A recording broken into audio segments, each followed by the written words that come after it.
ناحیه دروز را عادتاً دروازه بدخشان نام میبرند و شاید به سبب هم نباشد.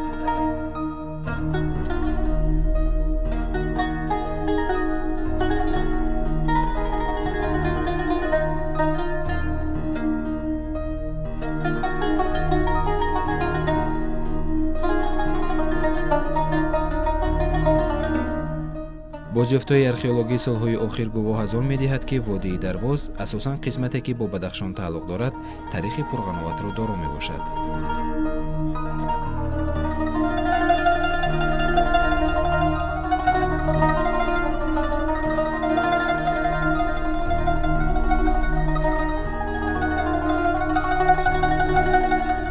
ضمن یک سفر کاری به این ناحیه ما به شهرک قدیمه کران رسیدگار شدیم.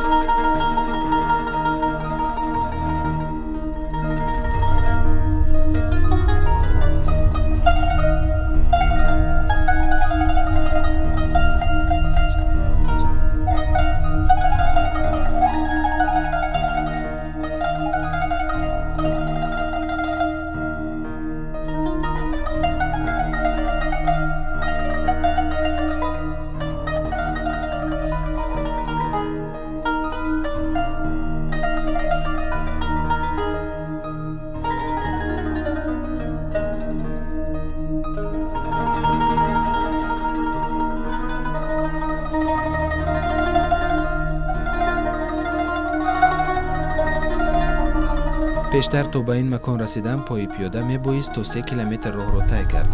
حالا باشد راهی را بنیاد کردند که با نقلیات به مشکلی برآمدن ممکن است.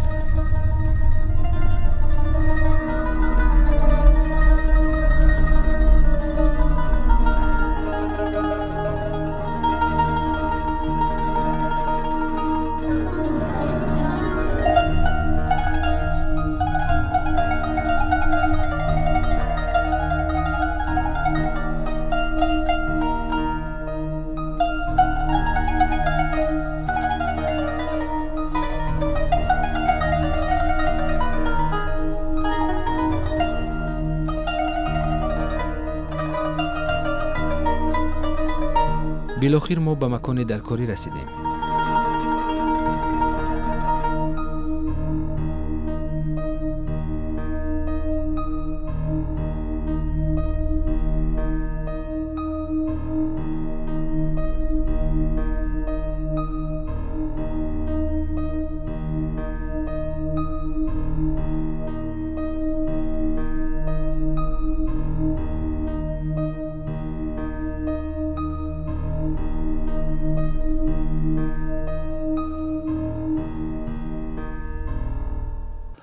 معبد آب که به مناسبت رود دایتیای نیک بخشیده شده است، در اونجا حوض است و محراب دارد. محراب به طرف همین رود دایتیا که امروز با نام 5 معلوم است نگرانده شده است. این قدیمیت همین یادگاری را نشان میدهد که یادگاری تاریخی امروز دلیل گویم که به واسطه ما نداریم، ولی تشخیص های کربانی ما نکردیم، لیکن با همین دلیل ها ما میتوانیم بگوییم که کران تاریخی نکم از 3000 4000 دارد.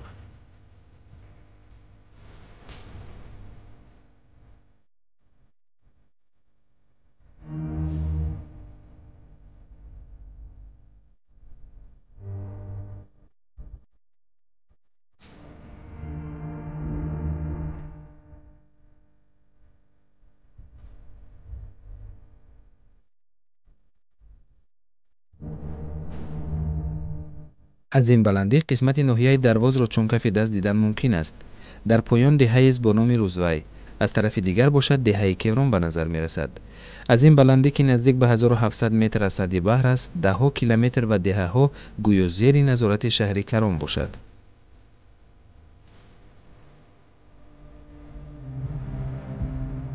خدی کران در بلندی 1700 متر نمی دیش واقع است.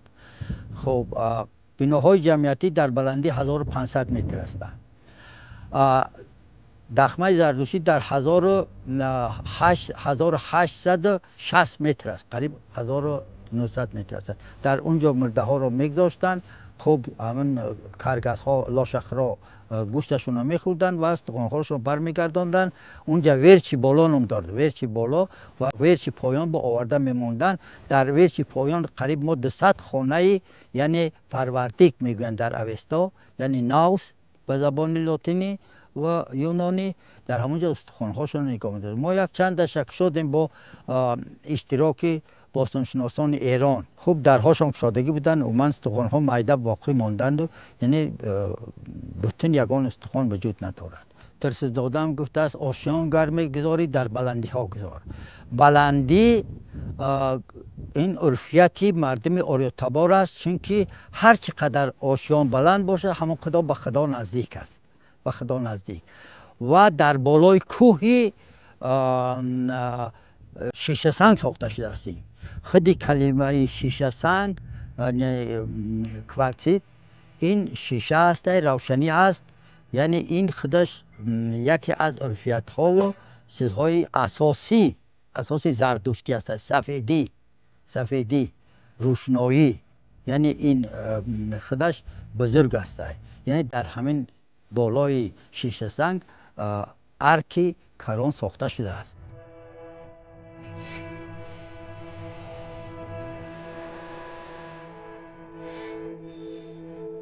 همگی چند سال قبل این مکان به پشته بیجانی مونم بود و جا دیواره های کهنه به نظر می رسید و خلاص، ولی در خیال کسی هم نبود که زیر این خاک خرابه های قلعه قدیمه محفوظند. ساکنان دهه های نزدیک به قلعه آن را همچون چراگاه استفاده می بردند. بعدتر از روی کارهای حفریاتی گذرانیده شده، این موضع به شهر قدیمه مانند شده. در آن باقی مانده های قصری، بناهای استقامتی و خواجگی، یادگاری های اعلای معماری و مثل برج آتش، ورزشگاه، مرکز عبادت و قربانی، هر گونه مصنوعات استفالی و سنگی موجود بوده است. در دوره‌های گذشته از بابا کلان‌ها تا به همین زمان اومده به نام قلعه کهنه معرفی میشد و کسی نمیدونست که در اینجا چیه و چه قلعه گفته. یگونه یک تیپه خاک در همین بین زمین حضور داشت. از مکتب اکسکورسیا می آوردن تماشا، ای طلبا را گفته قلعه کهنه گفته به نام شاه شهنشاه اومده تماشا میکردیم. انا میدیدیم یک کوه کمر، یک زمینای خم، انا یگان چی در اینجا معین نبود. فقط دیواری درآمدگاهی که ما در شهر کلان داخل میگردیم همون بود معین بود که همین دیوار هست. میگفتن که همین درآمدگاه قلعه است. این گرد این قلعه محکم بود و راه ابریشم، راهی به طرف خوراک خطای و به طرف شرق غرب میرفتگی همش همین راه بود.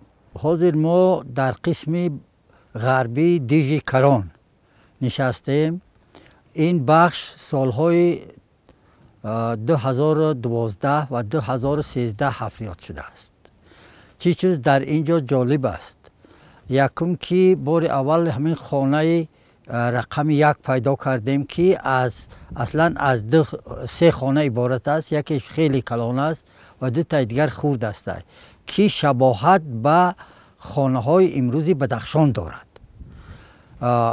یعنی اگر که ما خانه بدخشان را ببینیم و همون بالاش که پوشش 4 بخشه دارد، یعنی دریچه دارد، و همون خیلی مانند است. یعنی تخمین می رود که مثال 1000 سال پیش یا کمتر از این خانه های دروازه ها هم به مانند خانه های بدخشان امروزه بودند. همین زمین ها را و دشت مناره میگیم، اون طرف دیگرش و همین نوع گندم کاری میکردن.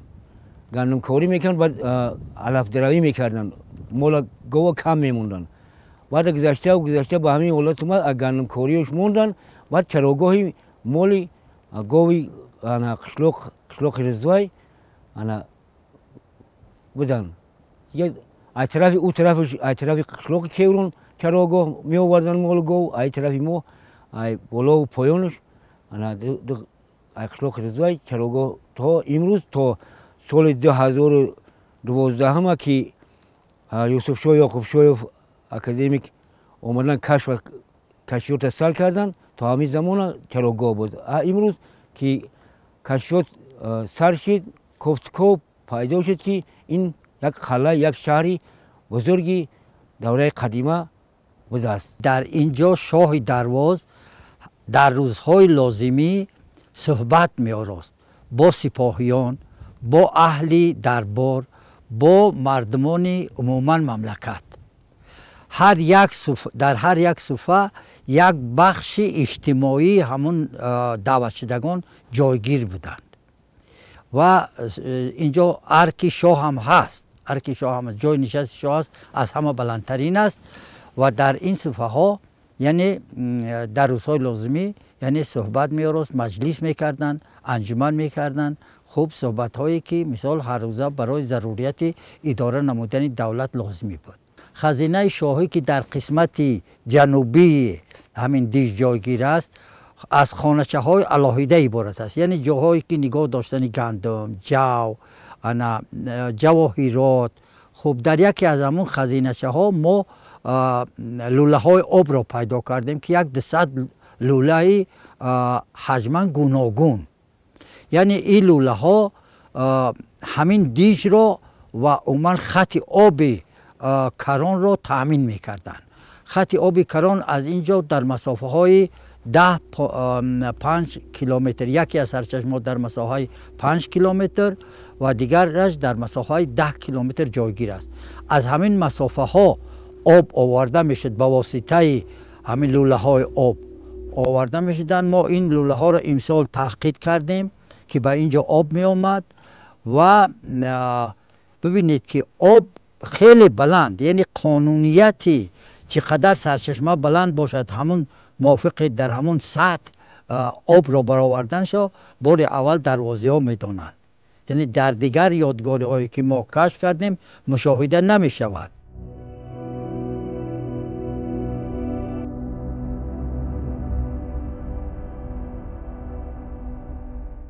юсуфшоҳ яъқубов кореро ки шурӯъ кардааст ҳатман ба поён расонидааст. мегӯяд ин ҷо хонаеро пайдо кардем ки барои корҳои ситорашиносӣ истифода мешудааст. ин аз он шаҳодат медиҳад ки бошандагони ин шаҳр ба пешгӯии кайҳонӣ низ машғул буданд.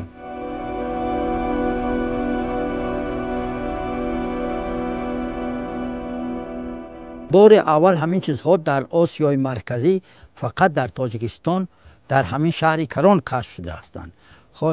дар унҷо ҳамин астрологҳо буданд, пеш астроном мегуфтанд, ҳама астрономои номи нав аст, пештар астрология мегуфтанд ва ҳамун толоре ки ҳозир ман толори чи обаш гуфтам, нақши расадхонаро бозӣ мекард. дар унҷо устурлоб, мизи устурлоб аст, мизи ситорашиносӣ аст ва дар ҳамун деворҳои ҳамун миз ва дар дохили миз яъне чӯбе буд ки дар унҷо нишонаҳои масалан сатҳи замину осмону ситораҳо ва ҷойгиршавии сайёраҳо дар унҷо акс шуда буд. яъне дар дарбор яъне ҳамин хел гурӯҳи калони ситорашиносо буданд ки дар бораи гардиши моҳу ситораvu офтобу замин суҳбат мекарданд. хуб баъд дигар вақти шоҳро ва дигар вақтҳое ки лозим барои шоҳ буд, яъне лашкаркашӣ, лашкар ба барор яъне меёбад ё намеёбад, ё чӣ хоб дидааст, таъбили хоб ва дигар чизҳоро ҳамон ки аз лиҳози ҳамон фаҳмиши худашон ба шоҳ мефаҳмонданд. бори аввал дар осиёи марказӣ яъне хонаи ситорашиносӣ пайдо мешавад.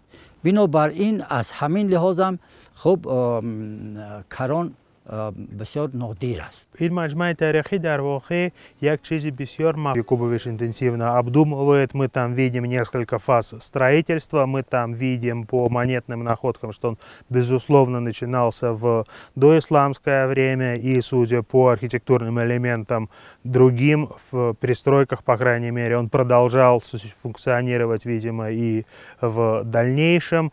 И вот это вот многослойный, очень сложный, действительно не имеющий аналогов памятник на территории Центральной Азии, который вот скрывает в себе, видимо, очень много исторической информации.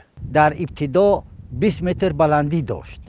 حالا 9.5 متر بلندی دارد. یعنی باقی مانده است.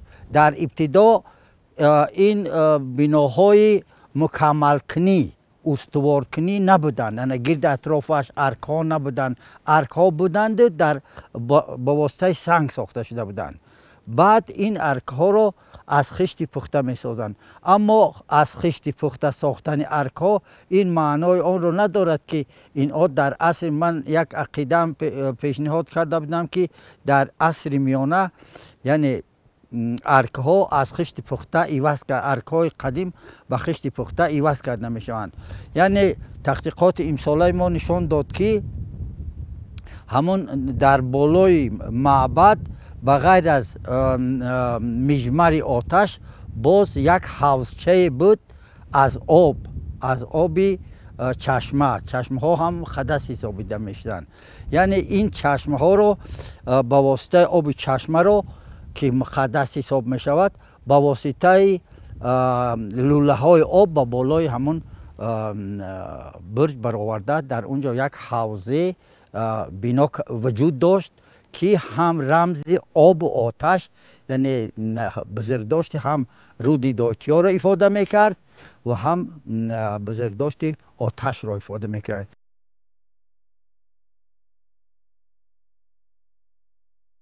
امسال در نتیجه حفریات تعداد حجره‌های گوناگون تعینات و گوناگون حجم، خم سنگی و دیگر بازیافته‌ها از این شهر قدیمه کشف شده است که خیلی نادر بوده. آموختن و نگاه داشت آن امر فرهنگی ماست، میگوید پروفسور یوسفشاه یعقوبوف. به دوره‌های خیلی قدیم نسبت داشتن این پیش از همه خم سنگین است. خم سنگین از مرمر سفید تراشیده شده است. قطرش 80 سانتی متر است. چقریش قریب 60 سانتی متر است. حجم در اونجا چی میکردگی قریب 100 کفش آب را در بر میگیرد. این هوم است. در پهلویش سنگی چی است طبقی شکسته است که در اونجا نان میپختن و در روزی نماز به هر یک اشتراکچی یک جرعه از هوم میدادن، هوم و یک بریده نان میدادن. این چیزها در عرفیت زرتشت قبول است که هم هوشمندی را زیاد میکند. معین شد که خانه زیست زندگی دوره همون زمانه سر چنگیش ما میگیم با لهجه ما که در سر چنگی همین قلعه کنه بلندترین قطعه‌اش هست. همونجا جای زیست زندگیشو بوده است. خانه را پیدا کردیم یک حولین کلونه که به همه معنی‌های مثال میگیم که همون دورش بسیار با معماری‌های خوبی زیادی همون دوره یا این زمانش هم گیریم معماری کرده شده است. در اینجا زیاده از 40 خانه پیدا کردیم. 40 خانه های گوناگون. همه خانه ها دو قبطه بودن. حتی قبط سهیم هم بود. یعنی برای تشکلیابی شهر در کوهستان یگانه یادگاری هست. بناکنندگان کران خیلی بناکاران ماهر بودند، مخصوصا سنگچینان. چینش سنگ در کران همتا ندارد. میگویید که اینها خشت هستند، خشت پخته هستند که همین خیلی چیگه. ببینید یک صنعت بلندی خوبی یعنی معماری رو ما در اینجا چی میکنیم. از لحاظ معماری و ساختمان در سنگ کران جای یگانه میگیرد. تأثیرات بسیار مهمی هم از لحاظ معماری، از لحاظ ارکیتکتور و هم یافته‌های یگانه، مثلا این کتل‌ها، دیگ‌های سنگی که یک نمونه کلش یافته شد بسیار مهم است. و همچنین کارهای رستوراسیون، کارهایی که مثلا اینجا ساختند در بالای این آتشگاه با عقیده اکادمیک یعقوبوف بسیار مهم است.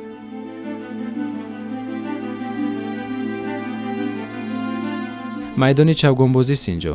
این نمود ورزش از همان دوره شکل گرفته و کامل شده است. حالا باشد این نمود ورزش را پولو میگویند و مسابقه های بین المللی نیز برگزار میگردد. میدان چوگانبازی شهر کران نیز خیلی بی‌نظیر است. میدان چوگانبازی 300 متر درازی دارد، 50 متر پهنی دارد. در هر یک گوشه‌اش برای دم گرفتن اسب‌ها هر یک مثال 5 دقیقه در بازی چوگان اسب‌ها عوض کرده میشوند. یعنی همین جای چی هست؟ جای نشست شاه و تماشاگاه ها دارد. عموما تماشا جای کران یعنی امفی‌تئاترش یکی از انشاءات های بزرگی حساب می شود. یکی از انشاءات های بزرگی معماری حساب می شود و نادر است. و میدان چوگانبازی یگانه میدان است که به شکل اصلی امروز باقی مانده است. اگر ما اون را امکانیت داشته باشیم حفریات کنیم، این یکی از نادرترین چی می شود. عقیده هست که گویا که امفی‌تئاتر را به آسیای میانه یونانی ها آوردند، لیکن امفی‌تئاتر کران این 1000 سال پیش از آمدن اسکندر مقدونی بود. قدری هر سنگ چو فرهنگ گران است اینجا، چشمی هر خویش چو مادر نگران است اینجا. چی عظیم و چی قدیم و چی جوان است اینجا، و قدمگاه بلندی پدران است اینجا. آسمان شهر بهشتی کران است اینجا. عصرها بود بشر مهد اوستا می جوست، اثری قبله زردوشت به هر جا می جوست. بدیل خاک سیاه حل معما می جوست، همه اسرار کهن فاش و عیان است اینجا.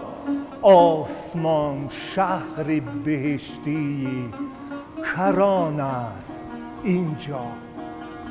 دوش علامه قناعت که بزرگ آن باشد گفت، معنی کران شهر بزرگان باشد. کرنه و کرگس و کر و فر از اینجا باشد، سندی کر و فری ملکی کیان است اینجا. آسمان شهر بهشتی کران است اینجا.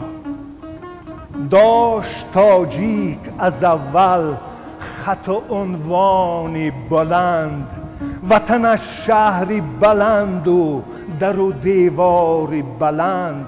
کوه بر کوه نهادند نیاکانی بلند، نه به تعبیر به حق بامی جهان است اینجا. آسمان شهری بهشتی کران است اینجا.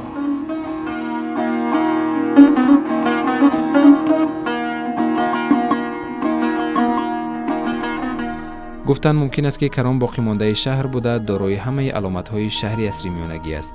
قسم‌های شهر در دوره‌های گوناگون تاریخ به وجود آمده است و شهر گمبوده کران در ناحیه درواز صحیفه نو از تاریخ گذشته خلق تاجیک میباشد.